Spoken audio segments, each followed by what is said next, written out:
Hello friends. तो आज की वीडियो में हम बात करने जा रहे हैं मल्टी डायमेंशनल एरे के बारे में।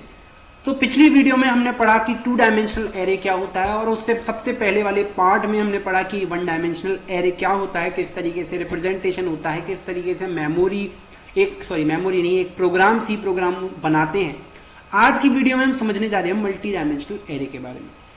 तो एक क्वेश्चन अराइज हुआ कि भैया हमने सबसे पहले पढ़ा कि वन डायमेंशनल एरे क्या होता है, टू डायमेंशनल एरे क्या होता है।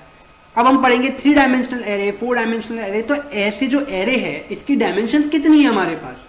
तो देखिए इसका कोई भी नंबर नहीं है कि हमारे पास फाइनल डायमेंशंस कितनी है। ठीक, हम कितनी भी डायमेंशंस के अंदर एरे को रिप्रेजेंट कर सकते हैं। तो हमारे पास कई डायमेंशंस हैं। अब थ्योरेटिकली बात करूं तो इनफाइनाइट डायमेंशंस है, थ्योरेटिकली, प्रैक्टिकली जो कि पॉसिबल नहीं है, लेकिन हमारे पास इनफाइनाइट डायमेंशंस हैं एरे को रिप्रेजेंट करने के लिए। ठीक, लेकिन मैं आपसे एक क्वेश्चन पूछना चाहता हूं कि जब आपने वन डायमेंशनल एरे पढ़ा और टू डायमेंशनल एरे पढ़ा, तो उनमें से सबसे ज्यादा आसान और विजुअलाइज करना और उसको प्रोग्राम के अंदर इंप्लीमेंट करना आपको कौन सा लगा। तो आपका आंसर कहीं ना कहीं आया होगा कि one dimensional array is comparatively easy to implement than two dimensional array. तो डेफिनेटली इसका मतलब यह है कि जैसे जैसे हम डायमेंशंस बढ़ाएंगे उतना ज्यादा हमारा जो एरे है वो कॉम्प्लेक्स हो जाएगा, उतना ज्यादा उस एरे के साथ वर्किंग हमारी कॉम्प्लेक्स होती जाएगी। तो इसीलिए हम ऐसा कभी यूज नहीं करते, प्रैक्टिकली हम कभी यूज नहीं करते कि हम 10 डायमेंशनल एरे यूज कर रहे हैं। ठीक, हम ज्यादातर जो हम यूज करते हैं वो 3 डायमेंशनल, और लास्ट में कहूंगा 4 डायमेंशंस के अंदर ही हम चले जाते हैं। 5 डायमेंशन 6 डायमेंशंस के अंदर तक भी बहुत ही रेयर चांसेस होंगे कि हम एरे के अंदर वर्क कर रहे होंगे, क्योंकि 3 डायमेंशनल एरे तक विजुलाइज करना काफी आसान है। कि जैसे हम 2 डायमेंशनल एरे को टेबल और रॉज की टेबल की फॉर्म में, यानी कि रॉज और कॉलम्स की फॉर्म में हम विजुलाइज कर सकते हैं। और अगर मैं बात करूं 3 डायमेंशनल एरे को हम एक कंटेनर के रूप में विजुलाइज कर सकते हैं कि एक क्यूबॉइड है और क्यूबॉइड के अंदर कुछ लेंथ और ब्रेथ और हाइट है। लेकिन हम 4 डायमेंशनल एरे और 5 डायमेंशनल एरे और इससे ज्यादा डायमेंशंस को हम विजुलाइज नहीं कर सकते। तो कहीं ना कहीं इसके साथ वर्किंग विजुलाइजेशन के ऊपर भी डिपेंड करती है कि हम विजुलाइज नहीं कर सकते। तो आज हम बात करने जा रहे हैं उसी थ्योरेटिकल कॉन्सेप्ट की, ये मल्टी डायमेंशनल एरे की नंबरिंग किस तरीके से होती है, किस तरीके से मेमोरी एलोकेट होता है।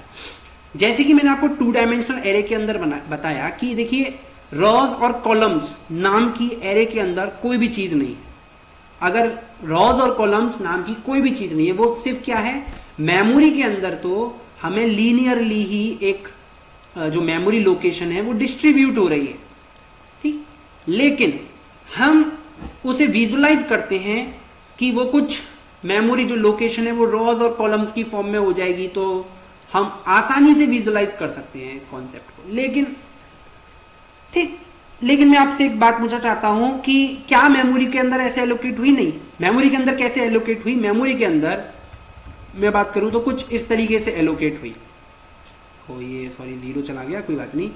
तो मेमोरी के अंदर कुछ इस तरीके से एलोकेट हुई कि एक एरे जो बनी, उस एरे के अंदर 0th इंडेक्स हुआ और 1th इंडेक्स हुआ, जो कि हमने बोला था कि 2 ब्लॉक्स होने चाहिए एक एरे के अंदर, और उसके अंदर जो ब्लॉक्स हैं उसके अंदर हर एक के अंदर 3 ब्लॉक का एक एरे होना चाहिए। तो यानी कि हम एक एरे के ब्लॉक के अंदर एक और एरे हम क्रिएट कर रहे हैं। तो हम एक एरे के अंदर एक और एरे क्रिएट कर रहे हैं, और ऐसी अगर मल्टी डायमेंशनल एरे बनाएंगे तो इसके अंदर एक और एरे बन जाएगी इन ब्लॉक्स के अंदर, और उस ब्लॉक्स के एरे के अंदर भी एक और एरे बन रही होगी, जो कि आप इमेजिन कर सकते हैं। ठीक, जैसे कि अगर आप कभी बार्बर शॉप में गए हो, बार्बर शॉप में जाने के बाद आमने सामने शीशे लगे रहते हैं, और आप अपने जब शीशे में अपने फेस को देखते हैं तो आप देखते हैं कि शीशे के अंदर शीशा और उसके अंदर आपका फेस, फिर उसके पीछे भी एक शीशा हो जिसमें आपका भी फेस दिख रहा है। तो आप कई सारी इमेजेस आपको देखने को मिलती हैं उस शीशे के अंदर रिफ्लेक्शन की वजह से, मल्टीपल रिफ्लेक्शन की वजह से, और कुछ उसी तरीके का फिनोमिना आपको शायद इस एरे के अंदर भी देखने को मिल जाएगा। अब यहाँ पे नंबरिंग का कॉन्सेप्ट समझने की कोशिश करते हैं। देखिए ये ए एरे है, और सबसे आउटर वाले को पहले ब्लॉक को हम 0 से इंडेक्सिंग स्टार्ट करते हैं, फिर 1 और फिर 2। ये तो बहुत इजी था आपके लिए समझना। इसके बाद मैं बात करूं कि देखिए ये जो मैंने एरे बनाया है इसके अंदर भी सेम इंप्लीमेंटेशन होगा, यानी कि इस वाले ब्लॉक्स के अंदर भी वही सेम इंप्लीमेंटेशन हो रहा होगा जो इस वाले ब्लॉक के अंदर हो रहा है, जो मैंने अभी करके दिखाया है, और वही सेम चीज यहाँ पे भी हम हो रही होगी। तो आप इमेजिन करके चलिए कि इसके अंदर अभी ये सेम ही इंप्लीमेंटेशन मैंने कर रखा है, ठीक। अब देखिए वनएथ इंडेक्स के अंदर एक एरे है, तो इसका सबसे पहला जो ब्लॉक होगा, ये देखिए ये पहला ब्लॉक है, ये दूसरा ब्लॉक है और ये तीसरा ब्लॉक है। तो इस पहले वाले ब्लॉक की जो नंबरिंग होगी वो 1 से दी जाएगी, और फिर इस अंदर वाली एरे में, इस अंदर वाली जो ये रेड बॉक्स के अंदर जो मैंने एरे लिखी है, ये वाली जो एरे है जिसकी बाउंड्रिंग हो रही है, इसके अंदर जो एरे है उसका ये 0th पोजीशन वाला है, जो 0 पोजीशन का नंबर आ गया, ठीक। इसके बाद ये वनएथ इंडेक्स इसका दिया जाएगा, क्योंकि ये वनएथ इंडेक्स वाले ब्लॉक के अंदर है, और ये वनएथ पोजीशन पर है तो उसका वनएथ, तो 1 इसकी इंडेक्सिंग हो गई। इसके बाद 1 और 2 इसकी इंडेक्सिंग हो जाएगी। तो इतना आपको क्राइटेरिया समझ में आ गया होगा, ठीक। इसके बाद मैं बात करता हूं, इसके अगर 1 के अंदर भी अगर मैंने और एक और एरे बन गई ही है, और मैंने और डायमेंशंस के अंदर में जाना चाहता हूं एरे के अंदर, तो देखिए ये 1 के अंदर बन रही है, तो ब्लॉक को सबसे पहले प्रीफिक्स मिल जाएंगे 1, और उसके बाद जो सरफिक्स होगा वो डिपेंड करेगा ये कौन सी पोजीशन पर है। तो ये 0 पोजीशन पर है तो 0, 1 प्रीफिक्स, और ये 1 पोजीशन पर है तो 1 इसके प्रीफिक्स आ गए, और सरफिक्स इसका मिल जाएगा 2, क्योंकि ये 2th पोजीशन पर है, तो इसकी इंडेक्सिंग होगी।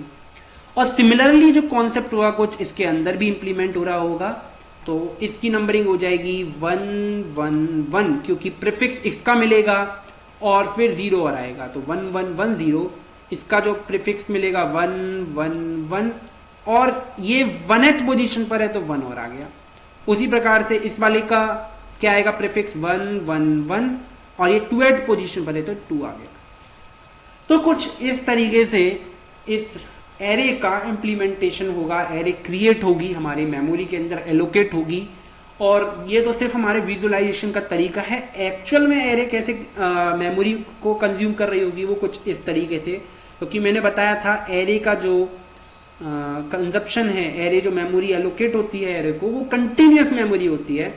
तो सबसे पहली मेमोरी लोकेशन जो एलोकेट होगी वो होगी 0 0 0 0, क्योंकि इसके अंदर मैंने 4 डायमेंशन तक शो किया है, आप इसके अंदर और भी डायमेंशन के अंदर जा सकते हैं।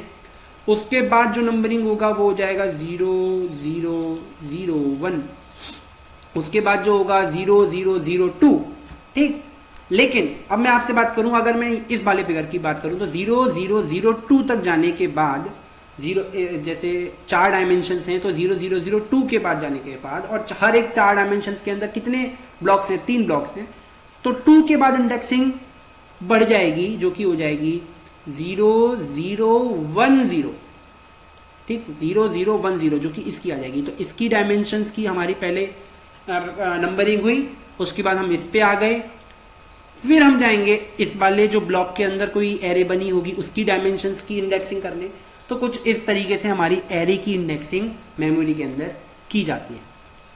तो आई होप कि आपको समझ में आया होगा, और अगर नहीं समझ में आया तो प्लीज इसको एक और बार रिमाइंड कर थोड़ा समझ कर इस वाली चीज को विजुलाइज करने की कोशिश करें, अपने ब्रेन में एक इमेज सी क्रिएट करें, तो डेफिनेटली आपको समझ में आएगा।